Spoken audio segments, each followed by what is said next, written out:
voy a llamar la lista, cosa de que podamos avanzar.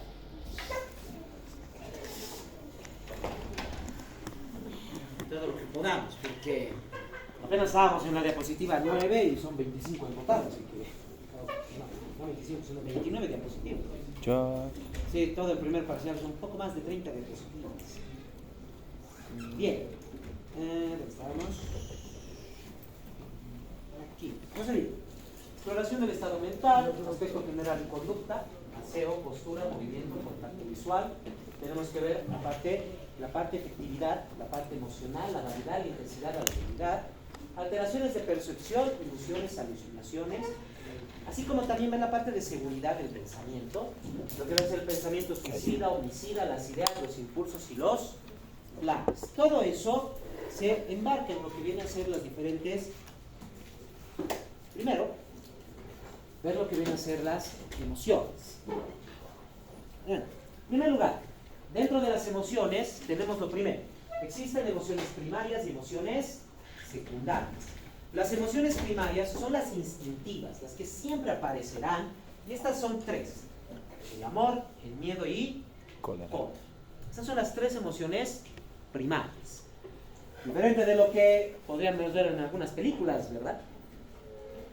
Como Intensamente, donde decían que las emociones primarias son alegría y tristeza, pero no, son estas: amor, miedo y cólera. Son las más instintivas, son las principales, son las emociones primarias. Ahora, psicológicamente hablando, ¿cómo experimentamos estas emociones?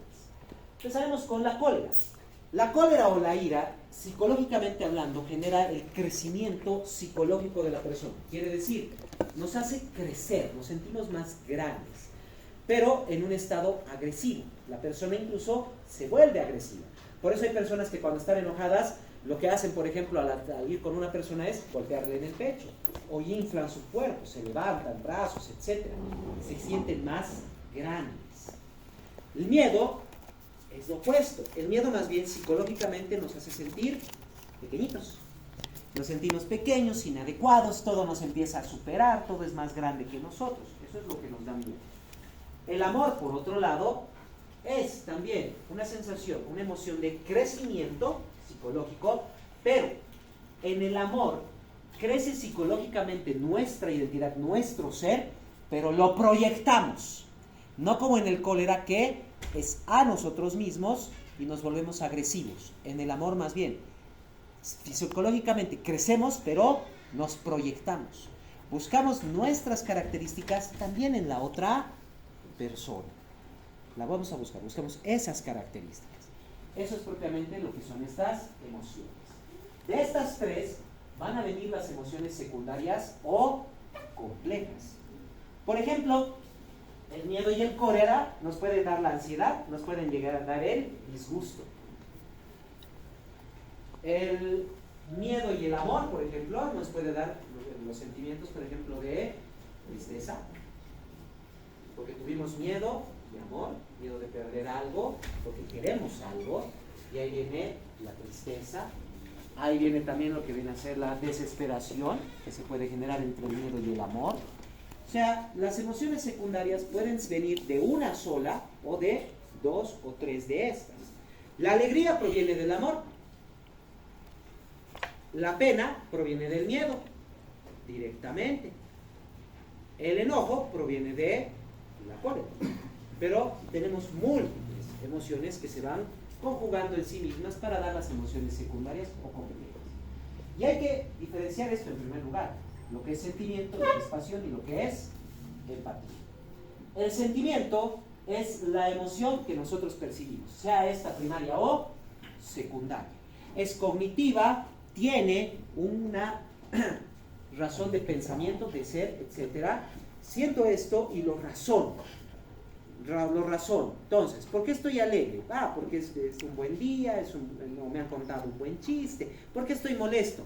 No me he levantado bien. ¿Por qué estoy enojado? Porque, no me han salido bien las cosas. O sea, lo razonamos. Esos son nuestros sentimientos. Son las emociones al ser racionalizadas, al ser razonadas y pensadas. Pasión es la forma exagerada de ese sentimiento. La pasión es cuando el sentimiento es más grande que el razonamiento. Eso es una pasión. Por ejemplo, la pasión por el deporte. ¿Qué quiere decir? A una persona le puede gustar un deporte. Lo razona, es un buen deporte, etc. ¿Qué sería una pasión por el deporte? Una persona que su amor por ese deporte, su sentimiento por ese deporte va más allá de la razón. Ahí es donde, por ejemplo, tenemos, fanáticos de fútbol, hooligans, que destrozan cosas, rompen cosas, son demasiado apasionados por su deporte. Va más allá de la razón, la actitud que tiene. No se olviden, el sentimiento es la emoción, pero racionalizada. La pensamos, la juzgamos, la analizamos. La pasión es cuando la emoción supera por completo nuestro razonamiento. Esa emoción, eso que sentimos, ha superado nuestro razonamiento, lo que lo lleva a una pasión. Las pasiones no son malas. Hay personas que son apasionadas, por ejemplo, por la alegría. Perfecto. Pero si eso ya le genera algún problema, como en el caso, por ejemplo, no es malo ser apasionado por un deporte, pero cuando llegas al punto de que eso supera tu razonamiento y empiezas a destrozar, empiezas a golpear a una persona solo porque tienes ropa de otro equipo, ahí tu pasión ya es peligrosa. Una persona puede ser apasionada por la pintura. Sí, no lo raciona ya, le gusta pintar y siempre está pintando, pero eso no le está generando ningún conflicto. Entonces hay que ver que hay pasiones que pueden ser positivas y hay pasiones que pueden ser negativas. La empatía es cuando identificamos las emociones, pero en otra persona. Comprendemos su estado emocional, lo identificamos e inclusive nos identificamos con esa emoción. ¿Qué quiere decir? Veo a una persona que le duele su pie y está cojeando, no le voy a decir, está cojeando y punto. No, oye, te molesta, te ayudaré, etc. Eso es ser empáticos. Eso es ser empáticos. No le voy a estar diciendo, camine normal y punto. No, eso no es ser empático. Si no estoy logrando identificar y racionalizar su emoción. Estoy comprendiendo e identifico y me identifico a mí con su emoción. Ahora sí, un poco de diccionario. A saber cuál es la psicopatología y las alteraciones que se generan en las emociones. La eutimia es el estado anímico normal. Podemos tener hipertimia. En la hipertimia estamos hablando de un estado anímico exagerado. Está aumentada la emoción. Ahí puede haber tres. La hipertimia placentera, donde tenemos la euforia, donde la persona está en felicidad y el optimismo máximo. La disforia, el ánimo es cambiante, está en emociones negativas. Cambia constantemente entre tristeza, depresión, molestia, enojo, de una forma pero exagerada. Cambia rápido su ánimo. Moria es aquella alegría carente de emoción. También se lo conoce como la risa de los tontos, porque no se siente alegre, pero está riendo. Inclusive, en la moria, las personas tienden a el sentido de humor pueril. De cualquier chiste tonto se ríen, a carcajadas de paso. Luego tenemos la hipomanía, es la alegría incontenible. Nuestro paciente está completamente alegre, eufórico, ríe, habla, no puede contener su alegría. Ahora, esto solo es emocional, pero si el paciente, en vez de solo estar completamente alegre y feliz, empieza a correr, a saltar, camina, hace todo, pero así realmente alegre y contento, eso es la manía, donde hay exaltación y hasta desinhibición. El paciente está tan alegre que inclusive puede estarse desnudando. Eso es la manía. Luego tenemos la hipertimia displacentera. Esa es la depresión simple. El paciente está triste, acongojado, como cualquiera de ustedes, por ejemplo, cuando les va mal en un examen, mueren más, etcétera y demás. Ahí vamos a tener un poco tristes, acongojados, pero no es depresión clínica, es solo depresión emocional. Esa es la hipertimia displacentera, porque estamos sintiendo una sensación de tristeza, de pena, pero de una forma exagerada. Hipertimia mixta. Viene, por ejemplo, el furor maníaco.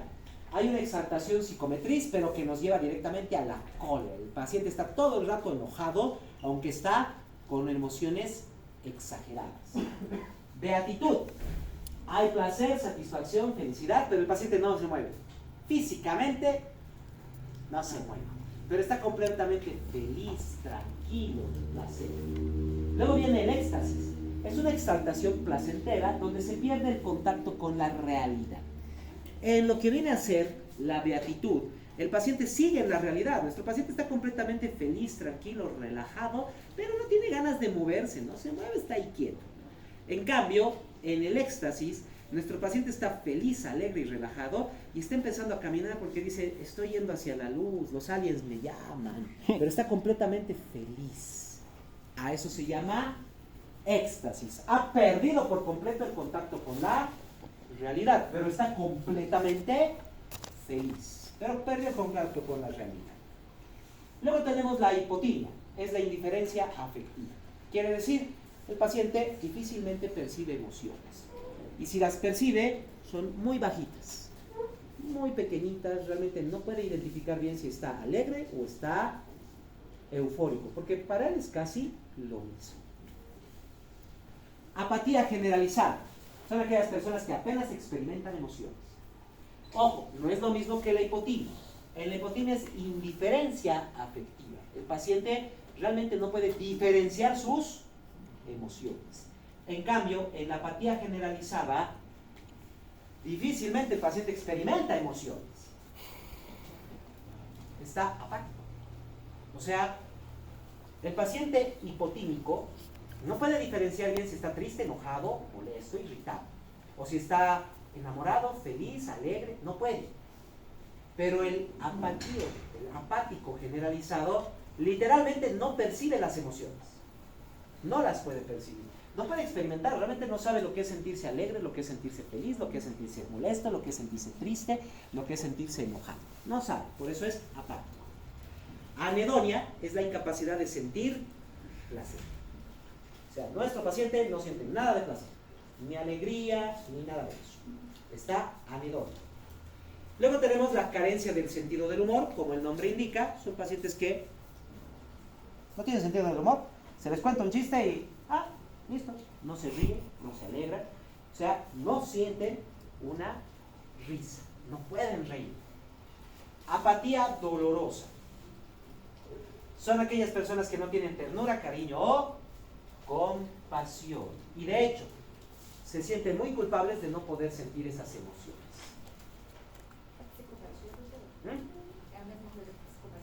No, el psicópata no siente emociones, finge emociones el psicópata. El psicópata tiene una combinación de muchas de estas cosas. En cambio, el apático doloroso, esas personas sienten molestia, tristeza y demás, pero no sienten ternura, cariño y compasión. Y se sienten culpables por no sentir estas emociones. Realmente ven a sus perritos, a sus mascotas o a sus hijos y no les genera nada. No les genera. Pueden estar alegres, tristes y demás, pero no les genera compasión si se tienen una herida o si su hijo de 2, 3 años empieza a tratar de caminar o de hablar otras palabras, muchos se van a sentir alegres, van a tener cariño, van a tener ternura con su hijo. Y esa persona no. No, es, qué bien, ya está hablando. Exacto. Y se sienten culpables en esa situación. Se sienten realmente culpables, se echan mucho la culpa de no poder sentir esas emociones. Por eso se llama apatía dolorosa.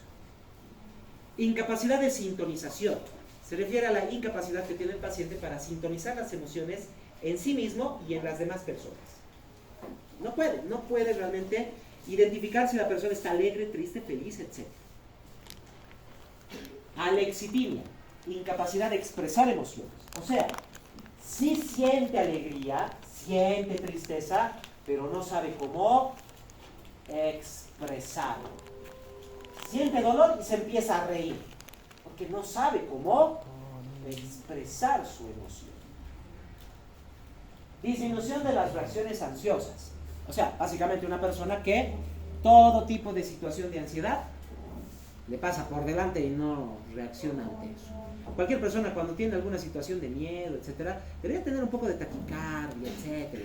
Una persona con disminución de las reacciones ansiosas, no lo va a tener. No, eso es temeridad excesiva. La persona con temeridad excesiva no tiene miedo. En la persona con disminución de reacciones ansiosas no tiene ansiedad. Nada le genera ansiedad. Es normal que haya ansiedad en algún momento. Es normal. Cualquier persona puede tener ansiedad, por ejemplo, para entrar a un examen. Pero viene la persona y dice, es examen, hago mi examen, me voy. Esa es una persona con disminución de reacciones ansiosas. Que vean, no necesariamente es patológico. Puede ser que la persona realmente tiene una buena confianza en lo que ha estudiado y por eso no genera nada de ansiedad. Deficiente sentimiento de culpa. Como indica el nombre, personas que no sienten culpa de nada. Nada, no importa lo que pasa, no se sienten culpables. A veces se acompañan de ingratitud.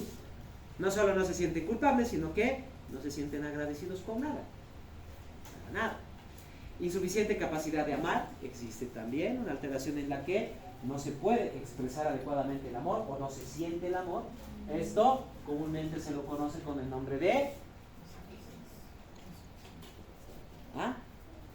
arománticos, ¿verdad? Personas arománticas, o sea que no pueden amar, que no sienten romance, etc.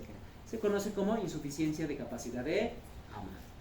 Falta de compasión o sentimientos nobles. También tenemos personas que no tienen para nada ni compasión ni ningún otro sentimiento noble, como la caridad, la compasión, la beneficencia, etc. Atinias, esa es la falta de emociones.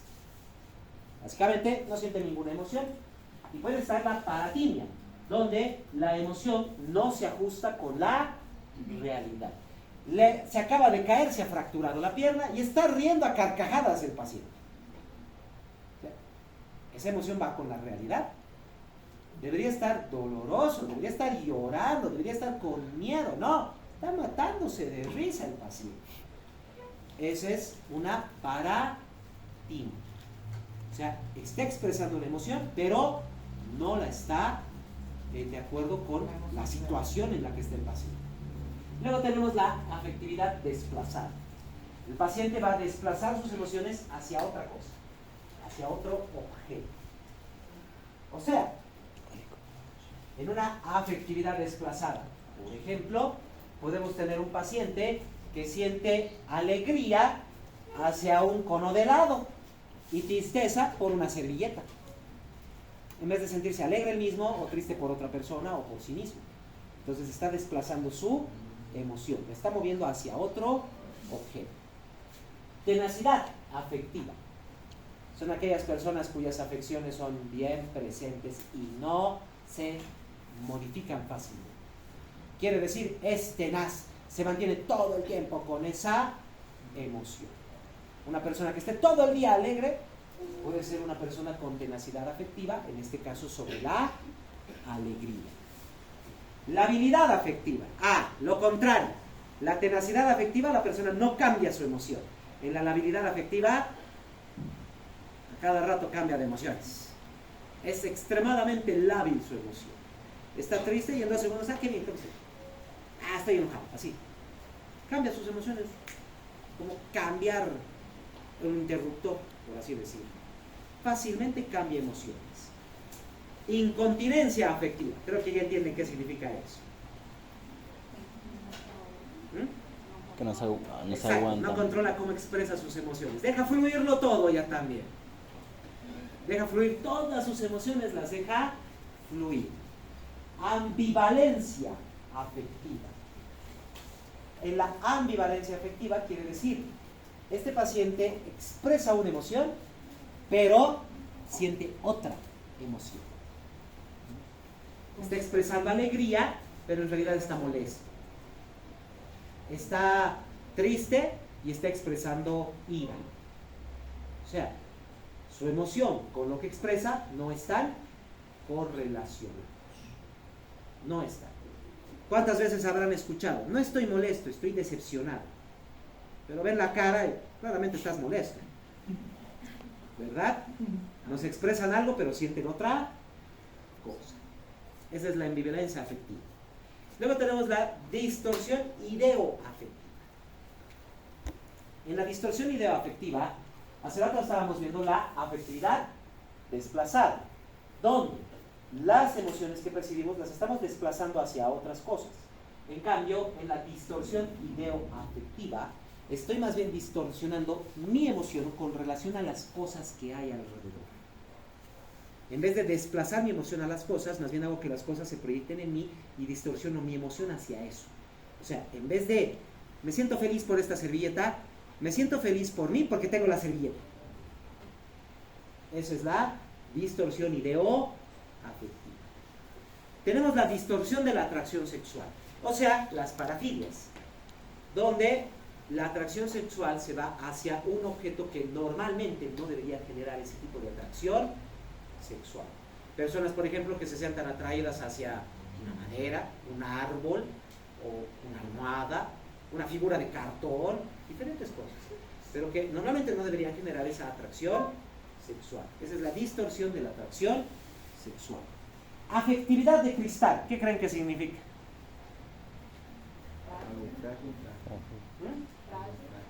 Que hay que tener mucho cuidado con hablar con esta persona porque rompemos fácilmente sus emociones. O sea, con cualquier cosita cambia la emoción, pero son extremadamente frágiles sus emociones. No debemos contestarles de forma violenta, no debemos cambiar rápido la idea porque realmente su emoción es de cristal y puede pensar que ya no le estamos prestando atención y se pone a llorar o se pone depresivo. Eso es básicamente una afectividad de cristal. O sea, estamos manejando a la persona como si fuera una cosita de cristal que se rompe en cualquier momento. Estamos prestando demasiada atención. Frialdad afectiva. No demuestran emociones.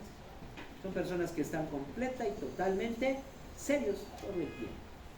No demuestran emociones. Perplejidad. Es donde la persona siente el golpe emocional y se queda ahí sin tener ya pensamiento.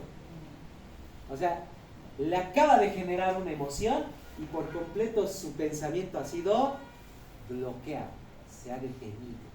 Esa es la perplejidad. Neotimia. Nos inventamos emociones. Se inventan emociones. Son personas que se inventan emociones. Neotimia. ¿Sí? Luego tenemos la bella indiferencia. Es la falta de respuesta emocional ante enfermedades. El paciente puede tener su brazo completamente roto y está caminando tranquilo. Bella indiferencia. Ni le duele, ni le molesta. No le preocupa que esté fracturado su brazo. No le preocupa que esté sangrando su ojo. No le preocupa ni le molesta la tos, el resfrío. Nada. Bella indiferencia. Irradiación afectiva. O sea, ¿conocen alguna persona cuyas emociones realmente cunden a otras personas? ¿Se contagian las emociones? Esa es la irradiación afectiva. Cuando una persona logra contagiar su estado emocional. Ya sea positivo o negativo, va en ambos lados. Una persona puede contagiar alegría, como también puede contagiar pena, puede contagiar tristeza, puede contagiar dolor, o incluso hasta aburrimiento. Basta con que sean 8 o 9 de la noche y alguien bostece, solo haga como que bosteza y todos los demás empiezan a bostezar.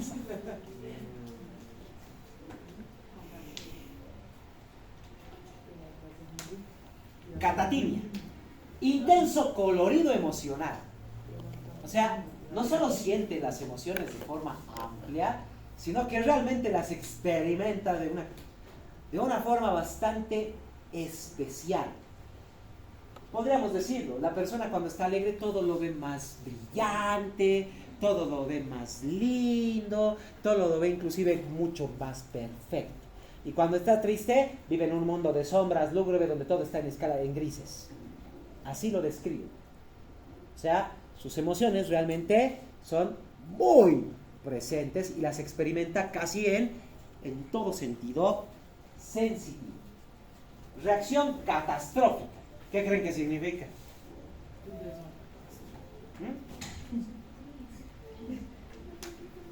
Fácil.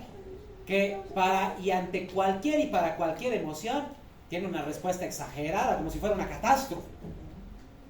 No solo en emociones negativas, también en emociones positivas. O sea, La persona se da cuenta y siente que está enamorado, listo, ya está empezando a pensar en el matrimonio, qué años, cuántos hijos, dónde van a vivir, etc. Esa es una reacción catastrófica. Doctor, ¿es posible una persona hacer todo eso? Bueno, no todas, porque recuerden que algunas sí son extremadamente patológicas. Algunas son extremadamente patológicas, porque tú podrías decir, tengo varias, pero no creo que tengas eso.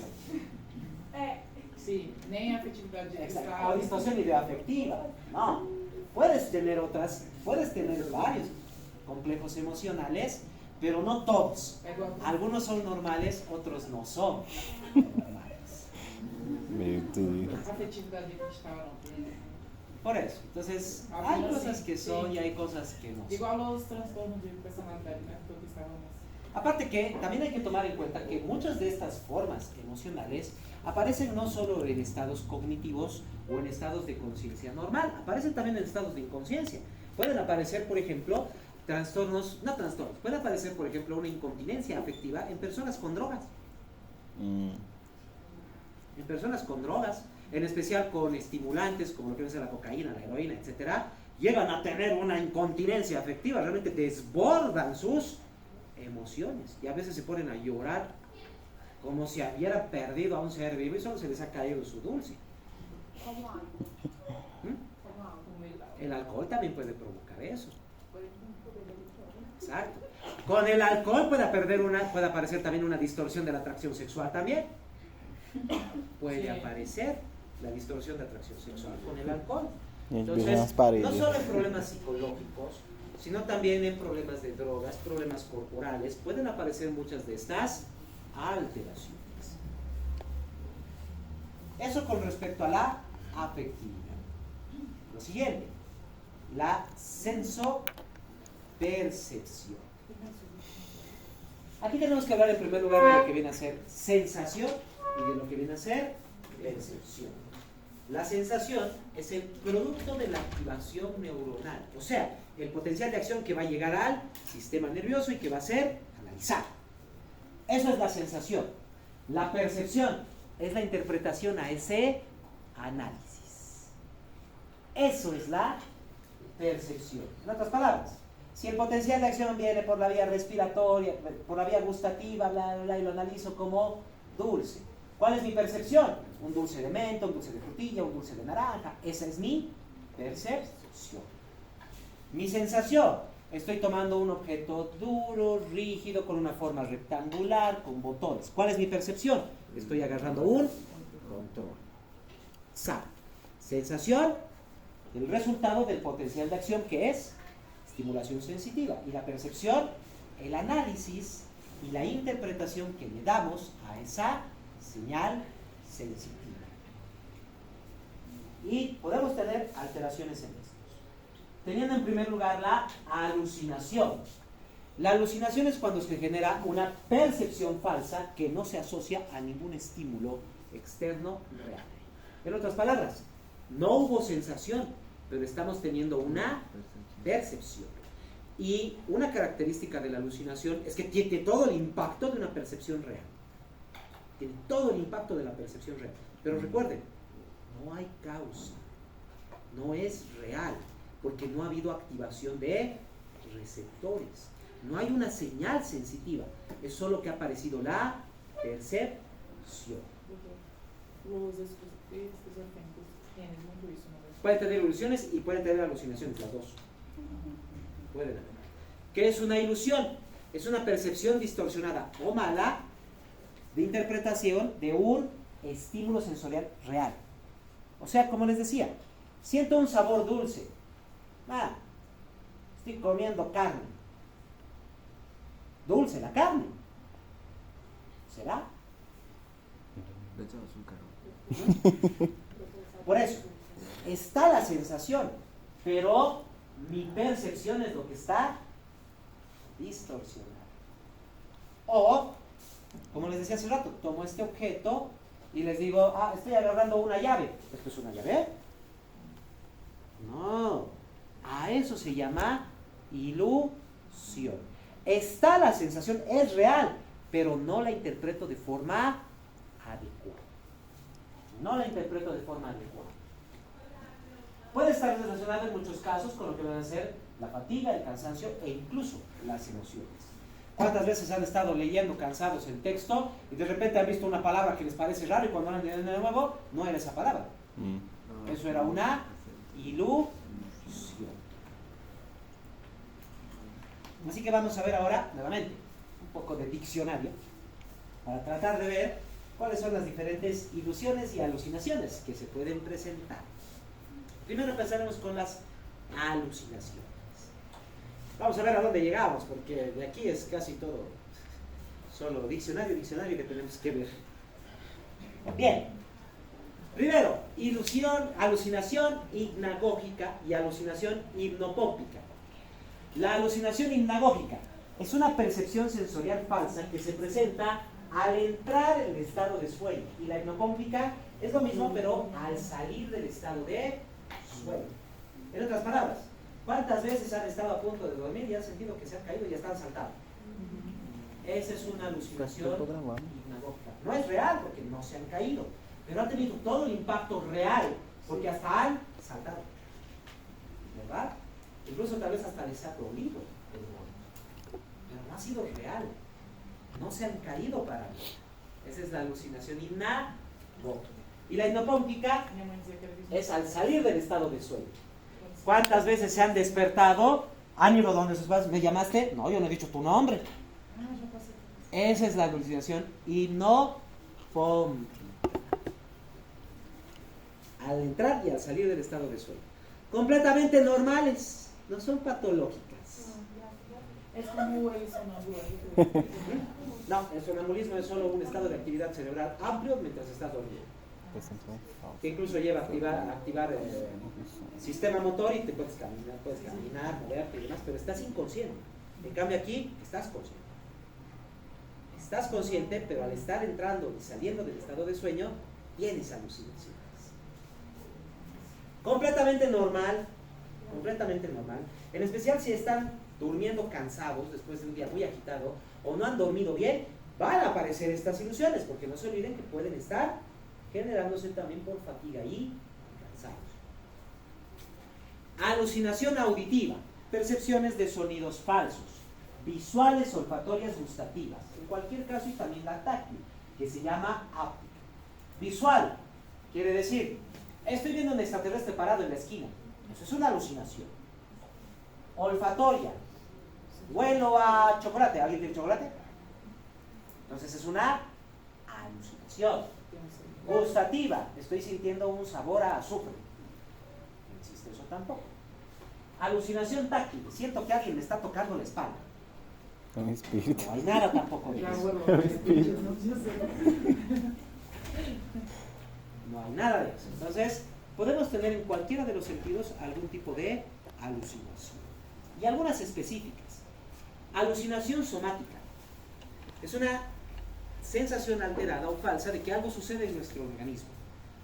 Tal vez una persona que me diga, por ejemplo, siento que mi estómago está chorreando. Eso es una alucinación somática. O una persona que diga, siento que mi brazo está fracturado o está roto. Lo veo roto inclusive. Lo veo roto. Pero no es real, es una alucinación. Esa es la alucinación somática. Alucinación liliputiense. La persona ve todos los objetos pequeñitos. Todo lo ve pequeñito. Todo lo ve como si estuviera pequeñito. Él se percibe como un gigante en un mundo. Todo lo ve pequeñito. Los autos son pequeñitos, las personas son pequeñitas, las casas son pequeñitas, los muebles son pequeñitos, todo es pequeñito. Esa es la alucinación liliputiense. Es como podríamos decir, ¿has visto alguna vez los pitufos? Pitufos. Gargamel dice, veo pitufos, pero nadie le cree, ¿verdad? Piensan que tiene una alucinación liliputiense. ¿Qué pitufo, doutor? ¿No? ¿Qué pitufo? Por eso los pitufos. No sé cómo se llama. Que tienes Gargamel, não é? Sí. Que tem Papai Smurf. Ah, tá. Ahora, las alucinaciones pueden ser congruentes con el estado de ánimo o también pueden ser alucinaciones no congruentes con el estado de ánimo. Y debemos tomar en cuenta eso. Una alucinación, por ejemplo, congruente con el humor depresivo o maníaco, es bastante común que las personas depresivas o maníacas estén con una alucinación en ese sentido. Una persona con depresión que, como les decía, puede estar viendo todo gris, todo oscuro, ver sombras, ver manchas, está en relación a su estado de ánimo. Pero también tenemos alucinaciones no congruentes con el estado de ánimo. Una persona, por ejemplo, que está en depresión y que todo lo vea lleno de color, lleno de luces, e incluso yo decir, todo es tan colorido que hasta me enferma. Eso no es congruente con su estado de ánimo. Luego tenemos alucinaciones cinéticas o kinestésicas. Se refiere a alucinaciones de movimientos que se generan en el cuerpo. Siento que mi brazo me está rascando la nuca, pero mis brazos no están rascando la nuca. O sea, he sentido el movimiento, pero no existe dicho movimiento. Aquí entra, por ejemplo, lo que viene a ser en las alucinaciones cinéticas o kinestésicas. Aquí entra lo que viene a ser el síndrome del miembro fantasma, donde la persona después de una amputación sigue percibiendo esa extremidad e incluso llega a ver la extremidad como si se estuviera moviendo y siguiera ahí. Sí, ahora, ¿tiene una razón lo que percibe? Sí, como los nervios aún están lesionados, siguen enviando el potencial que el cerebro aún interpreta como el miembro, pero solo interpreta la presencia, eso es lo normal. En cambio, en el síndrome del miembro fantasma, la persona nos dice que mueve ese miembro y que agarra cosas con ese miembro. Eso es la alucinación cinética o kinestésica.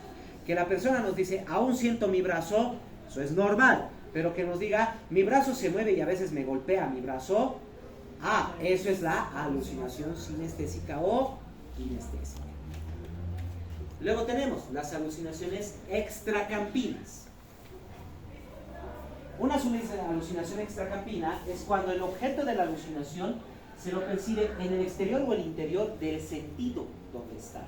O sea, yo digo, veo mi nuca, pero mi vista nunca va a poder ver mi nuca. Eso sería extracampino. Ahora que yo diga, me veo aquí parado frente a mí, eso no es extracampino, porque estoy alucinando que veo aquí adelante, me veo a mí mismo. Pero si digo, estoy viendo mi propia nuca ahorita, esa es una alucinación extracampina, porque sale del enfoque de mi campo visual. O siento voces en mi estómago. ¿Tengo oído en el estómago? No, eso va a ser una alucinación extracampina, porque no está dentro del campo de la percepción sensitiva a la que estoy haciendo alusión. Alucinosis. Son todas aquellas alucinaciones verdaderas o percepciones sin objeto. Sin objeto. ¿Qué quiere decir? Son alucinaciones verdaderas o percepciones verdaderas, pero no tienen un objeto. Solo estoy viendo algo, pero no lo puedo definir. Veo una mancha, veo una sombra, pero no lo puedo definir. Esas son las alucinosis. Tenemos la alucinosis peduncular o de Lerner. Es la alucinosis visual, pero con un predominio vespertino y que suele originarse como accidentes cerebrovasculares. Quiere decir, muchos pacientes con ACV, vespertino significa en horas de la tarde. Muchos pacientes con ACV en la tarde empiezan a ver manchas y sombras. No las pueden definir, pero empiezan a ver manchas y sombras. Esas son las alucinosis pedunculares de Lerner. Luego tenemos las sinestesias. Quiere decir, se ha generado una sensación, pero esa sensación me ha despertado una alucinación. He escuchado un sonido, puede ser por ejemplo la voz de algunas personas hablando, pero ¿cuál es mi alucinación? Mi alucinación es, esas personas están hablando de mí y están planeando matarme. Esa va a ser mi alucinación. Solo escuché voces, no identifiqué lo que me dijeron, pero mi mente empezó a crear una alucinación. Escuché mi nombre y escuché que estaban empezando a planear cómo matarme. Algo común que se ve, por ejemplo, en la esquizofrenia, por eso el ejemplo, porque tienen trastorno de persecución. Piensa que todos nos quieren atacar. Esas son las sinestesis. Fenómeno de Estela. El fenómeno de Estela es simple. ¿Alguna vez han visto en series, películas, en especial de dibujos animados, cuando están con drogas, algo, etcétera, mueven una mano y se genera una estela atrás, ¿verdad? De diferentes colores. Ese es el fenómeno de Estela. Generado principalmente por drogas. El fenómeno de Estela se genera por drogas. Las drogas van a generar un fenómeno de Estela. Alucinaciones imperativas. Quiere decir, es la alucinación que tienen las personas de que alguien o algo les está dando una orden y deben cumplirla. Muy característico en esquizofrenia, donde el paciente nos indica, ¿por qué hiciste eso? Ah, las voces me dijeron que tenía que volver. O, doctor, necesito que me interne o algo. ¿Por qué? Porque las voces me están diciendo que debo quemar el estadio, o que debo poner una bomba, o que debo matar a esto o aquello. Entonces, no está alucinando hacerlo, sino está alucinando que alguien o algo le está dando una orden y debe cumplir dicha orden. ¿Por qué no es una buena orden? ¿Por qué no es una buena orden? No, les estoy dando el ejemplo de esquizofrenia y generalmente las alucinaciones imperativas son negativas, pero ha habido casos de alucinaciones imperativas positivas. Ha habido casos. Es que hay que tomar en cuenta que la mayoría de los pacientes con alucinaciones imperativas son esquizofrénicos y los pacientes esquizofrénicos desarrollan un trastorno de persecución. Doctor, ¿y todas estas alucinaciones dónde ven? ¿Dónde cría? ¿Dónde? O sea, es la mente la que está trabajando Pero inadecuadamente. tienes que tener algún origen. ¿Por qué? Es por eso que vamos a ver después lo que viene a ser pensamiento, parte cognitiva y demás. Esto es ahorita solo la parte sensoperceptiva. Más adelante tenemos pensamiento, tenemos atención, inteligencia, juicio, que debemos ir valorando también. Luego tenemos las dismegalopsias.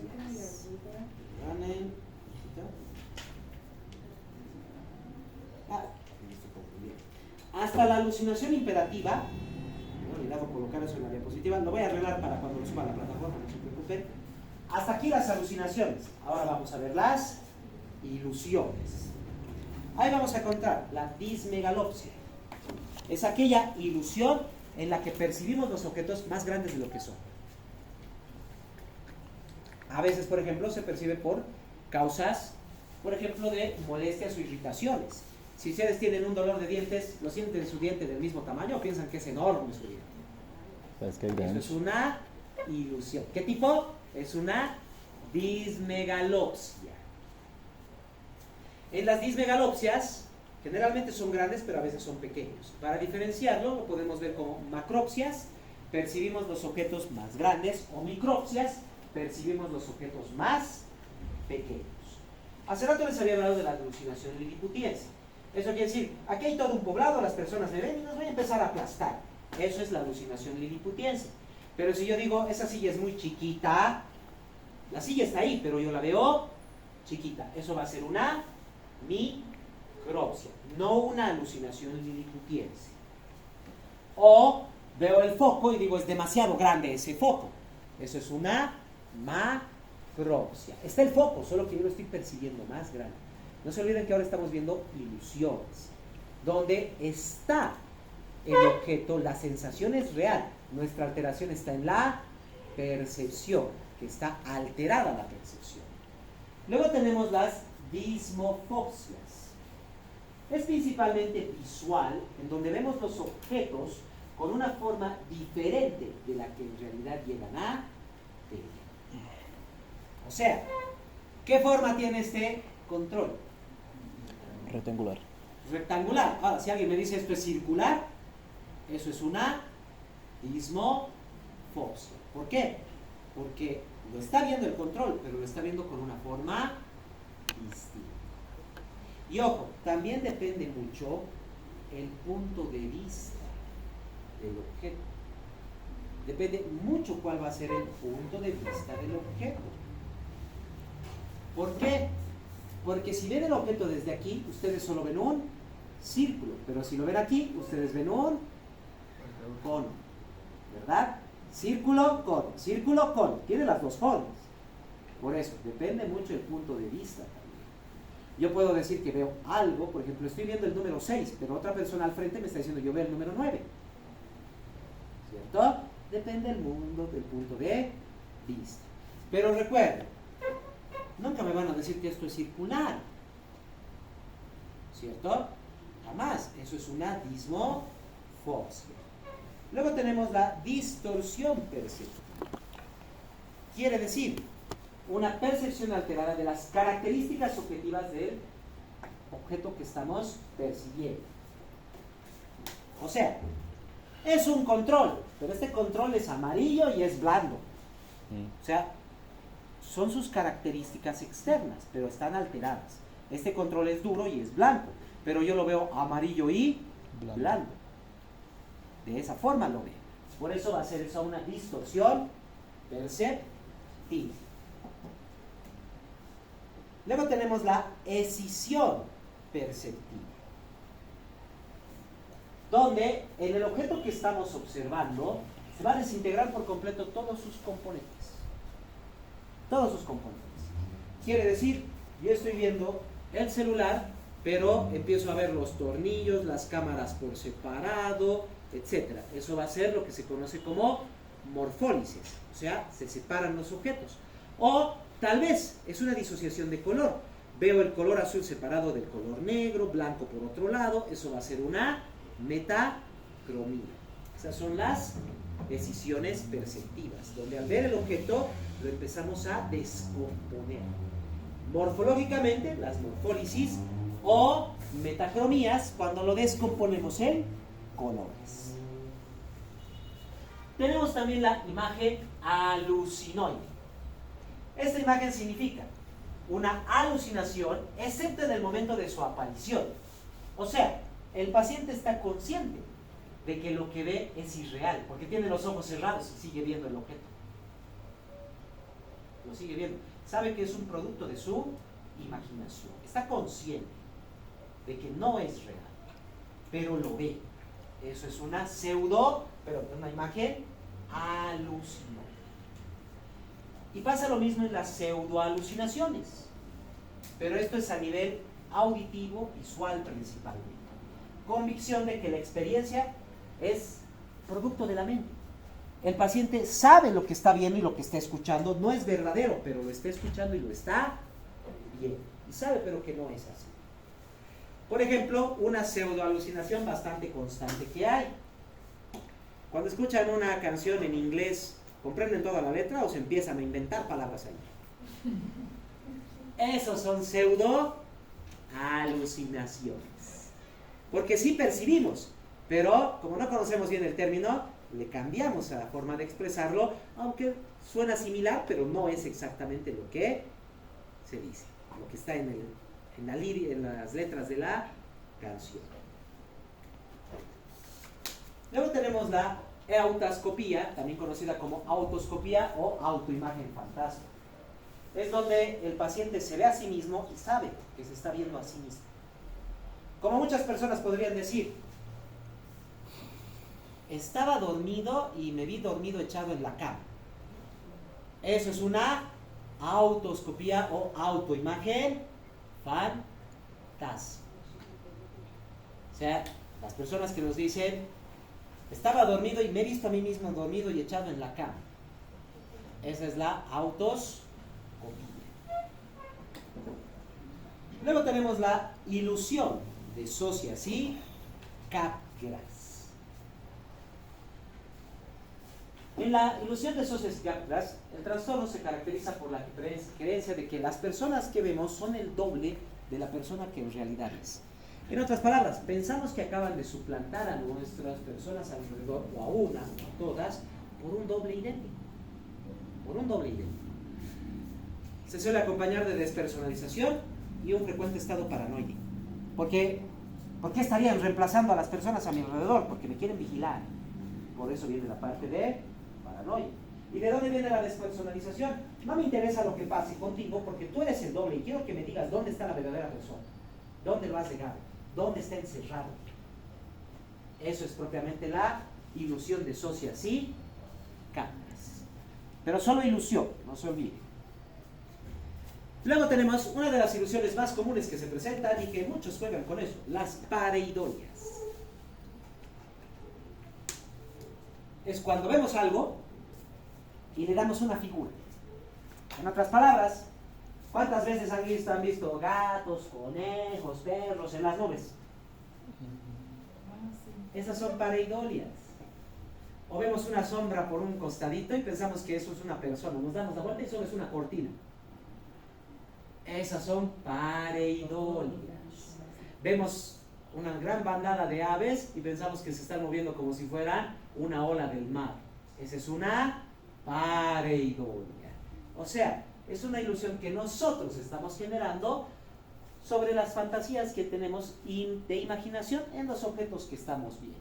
Si no tienen una forma determinada, nuestra mente trata de darle una forma. Y ahí es donde aparecen estas pareidolias. Bastante común, en especial para niños. ¿Por qué? Porque tienen una imaginación más activa que los adultos. Pero no quiere decir que un adulto no pueda tener pareidolia. Puede tener pareidolias. Ahora, veamos las ideas y el pensamiento. Primero, para poder identificar ideas y pensamiento, tenemos que ver primero lo que viene a ser el ritmo del pensamiento. Ahora, hay tres ritmos del pensamiento. El ritmo normal, que es lo que normalmente la mayoría de las personas puede decir que es su pensamiento normal, pero puede que el pensamiento esté acelerado, se conoce como taquipsia. Puede que esté lento, se conoce como bradipsia. Muchos pacientes con alucinaciones presentan bradipsia. En cambio, los pacientes con ilusiones pueden presentar taquipsia. En especial en la pareidolia. La mente empieza a saltar entre figura, hasta que le damos una forma. Eso va a ser una taquipsia. En cambio, en las alucinaciones se presentan a veces las bradipsias, en especial en la esquizofrenia, porque el paciente inclusive reduce la forma en la que habla. No habla rápido, habla con mayor lentitud, tranquilidad y calma. Vamos a ver dentro de lo que vienen a ser las ideas y el pensamiento, primero lo que son los delirios. ¿Qué es un delirio? Se da de manera sistemática, quiere decir, el delirio es una idea, un pensamiento que es sistematizado. En otras palabras, no es una idea ilógica, no es una idea que no pueda, podemos decir, que no pueda tener una línea de pensamiento. Un niño que venga y nos diga, el extraterrestre se lo ha comido tal, etcétera. ¿Tiene lógica lo que está diciendo? Está saltando entre una cosa y otra cosa. Nos está contando todo lo que le ha pasado en el día, inclusive con fantasía, sin fantasía, con imaginación, sin imaginación, pero no hay una lógica en lo que nos cuenta.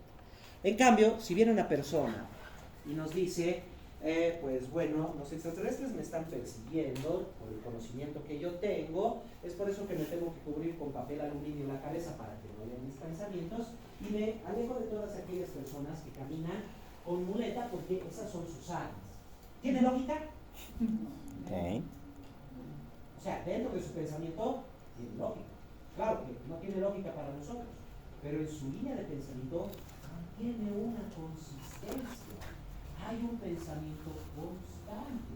A eso se llama delirio.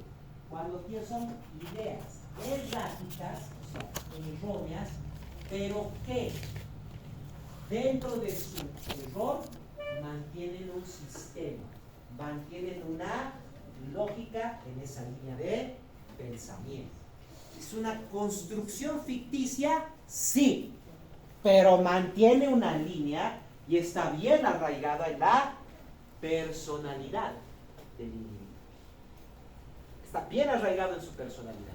El paciente actúa, se comporta y personalmente se mueve tomando en cuenta que esa idea es real. De esta manera. Es ficticio para nosotros, pero para él es real. Y ahí basa su personalidad y es sistemático. Sistemático. Afecta al sistema límbico y ganglios basales, quiere decir que afecta a sus emociones, su sistema corporal e inclusive su motricidad. Se relaciona con el estado de ánimo, puede acompañarse de alucinaciones, a veces también tienen ilusiones, y se relaciona mucho con la memoria, la atención, el juicio y la introspección, también conocido como lo que viene a ser el mismo pensamiento e inteligencia. Y ahí vamos a ver varios tipos de delirios. Pensamiento delirante. Son creencias falsas basadas en inferencias erróneas de la realidad que no concuerdan con la inteligencia del paciente ni con su nivel cultural. Es irrebatible, irrefutable mediante el razonamiento. Justo la definición de delirio. Recuerda, es una idea falsa, no tiene que ver con la realidad externa, pero que el paciente lo ve como real y que puede que no concuerde con la inteligencia del paciente. Es irrebatible, irrefutable mediante el razonamiento. Hay una idea delirante bastante amplia que muchos pacientes ni siquiera se dan cuenta que lo tienen, pero que es una idea delirante. ¿Saben cuál es? El terraplanismo. ¿Por qué? Es sistemático. No lo podemos rebatir, no lo podemos refutar, ni siquiera podemos razonar con un terraplanista. Y de paso hay terraplanistas que son científicos, abogados, doctores, etc. Pero tienen la idea delirante de que la Tierra es plana. Y han generado todo un constructo alrededor de eso. De cómo es que el sol entra, sale, cómo es que se mueve, todo eso. O sea, dentro de su pensamiento tienen una lógica. Pero es un pensamiento irreal, es un pensamiento que no existe. Bueno, no se lo trata como delirio porque son muchas personas y tratarlas es muy difícil, pero el terraplanismo, por ejemplo, es un pensamiento delirante. Es un pensamiento delirante. Y vean cómo un pensamiento delirante, si convence a muchas personas, puede terminar inclusive generando sectas, donde todo el mundo va a empezar a tener un delirio común. Delirio extravagante. Un delirio extravagante será todo aquel delirio falso, absurdo o extraño, o sea, que realmente no puede pasar. Lo que les dije hace un momento, me persiguen los extraterrestres, etcétera y demás. Ese es un delirio extravagante. Pero, si yo dijera que me persigue la CIA, ¿eso es extravagante? No. No, eso es real. Hay personas a las que realmente les persigue la CIA, o la DEA, o el FBI, o los policías, o los militares, etc. Eso es real. Entonces, eso es un delirio no extravagante. Pero si ya me está hablando de algo que realmente en la realidad no puede existir, como decir, he encontrado un hueco al centro de la Tierra y entro ahí para hablar con los extraterrestres. O directamente, ahí en el fondo de la Tierra encontré a King Kong. Ese es un delirio extravagante. Porque eso sí, realmente no es real. Delirio sistematizado. Es una creencia que está unida a un único suceso. Quiere decir, estoy escuchando voces a través de esa radio y estas voces me indican que tengo que realizar ciertas acciones. Está sistematizado. ¿Por qué? Porque no es cualquier idea delirante, sino que tiene su propia línea de pensamiento a partir de un solo objeto, a partir de un único suceso. Delirio congruente con el estado de ánimo, como también tenemos el delirio incongruente con el estado de ánimo. Hay personas que a veces deliran con el estado de ánimo, hay personas que a veces no deliran con el estado de ánimo. Ejemplo, una persona que durante sus primeras semanas, días, etcétera, por ejemplo, después de una cirugía, empieza a sentir que no está bien, que no está recuperándose, etcétera. Ese es un delirio congruente con su estado de ánimo, está en recuperación. Pero si viene la persona y me dice, ya está todo bien, ya puedo caminar, inclusive puedo saltar por la ventana y volar. Eso no está relacionado con su estado de ánimo, ¿verdad? Porque debería estar más tranquilo y relajado y más bien está pensando que puede hacer otras cosas. Delirio nihilista. Son las creencias falsas que tenemos hacia nosotros mismos. Y de hecho, tiene bastante relación con respecto a lo que viene a ser la corriente filosófica del nihilismo. ¿Alguien conoce? La corriente filosófica del nihilismo. El nihilismo indica lo siguiente: Todos somos solo consecuencia de nosotros mismos y de lo que pensamos. No hay nada más en este mundo más que nosotros y los seres vivos que nos rodean. No existe ningún ser superior ni nada. O sea, reniegan de cualquier idea o creencia de deidades, así como también reniegan de cualquier creencia o idea de que hay una relación interpersonal. Creen que cada persona está por sí sola. Eso es el delirio nihilista. Nada tiene sentido a menos que yo lo haga, porque después nada me afecta a mí. Eso significa el nihilismo. Entonces, en el delirio nihilista, la creencia falsa de uno mismo. Las personas con delirio nihilista creen que solo ellos son lo único real en el mundo y que todo lo demás, todo lo que ven, todo lo que perciben, es solo una creación de su imaginación.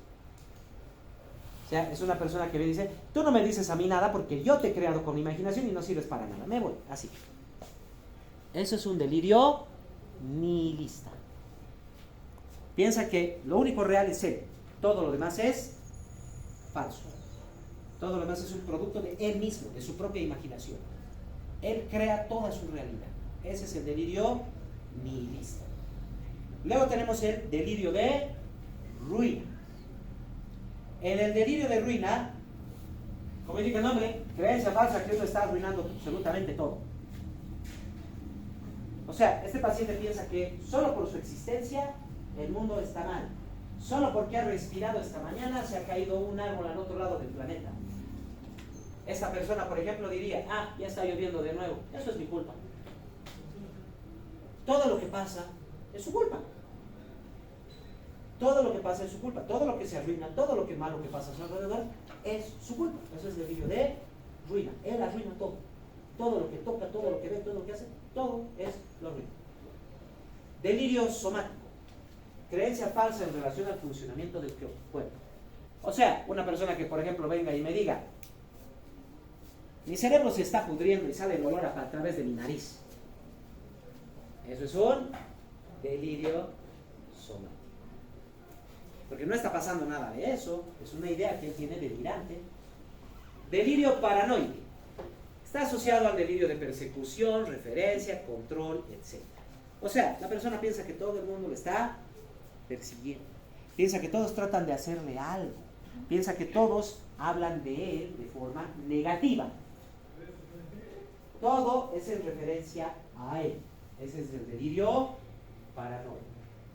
Entre estos delirios paranoides vamos a tener, por ejemplo, el delirio de persecución, donde la persona piensa que es perseguido. Piensa que todo el rato le están siguiendo, le están persiguiendo. Está caminando y alguien lo está persiguiendo. O los autos lo persiguen, lo siguen. Siempre dice que alguien lo persigue. Todo el rato está mirando atrás, todo el rato está mirando atrás, todo el rato está mirando atrás. Delirio de grandeza. Creo que no hace falta explicarlo mucho. ¿Verdad? Son aquellas personas que se creen los más importantes, con mayor poder, que todos tienen que arrodillarse ante ellos, que todos les deben respeto. Ese es el delirio de grandeza. ¿Delirio extravagante? ¿O no es extravagante? No es extravagante. Para nada. Pero esta persona no es la más importante del planeta. Así de simple. Solo que lo está proyectando en sí mismo. Delirio de referencia. Es cuando la persona cree que todos los demás hablan de él. En todo sentido, positivo y negativo. Quiere decir, está pasando por la calle y escucha a las personas reír, va y les dice, ¿de qué se están riendo de mí? Y luego se va de nuevo. Delirio de referencia, ni siquiera están hablando de él. Nada. O no solo reír. Por ejemplo, escucha en la radio y dice, hoy día estamos celebrando a la persona más importante, etcétera, recordando su aniversario y demás, y la persona, ya están recordando mi cumpleaños. Ese es el delirio de referencia, cuando la persona piensa que todos los demás hablan de él. Delirio de culpa o autoacusación. Es lo mismo que el delirio de ruina, solo que en este caso el paciente no cree que lo arruina las cosas, pero sí cree que es su culpa las cosas. Por X o Z motivo piensa que todo es su culpa, no solo lo negativo. Se están casando, es mi culpa. Así de simple. Se están casando sus amigos y dice, esto es mi culpa. Mi culpa que se case. O sea, lo lleva a todo sentido. Y a veces incluso piensa que él es malvado y se reprocha de todo lo que hace. Delirio de control. Es cuando la persona piensa que todos sus pensamientos y actividades, todos sus movimientos, están controlados por alguien externo. Lo está controlando, por ejemplo, en Ratatouille. Cuando el protagonista decía que había un ratón, un chefcito que le dirigía sus movimientos, ¿verdad? Todas las demás personas pensarían que tenía un delirio de control. Para que vean más o menos cómo es. Robo del pensamiento. Es donde el paciente piensa que todos los demás le están robando las ideas. Escuchan sus ideas y le están robando las ideas.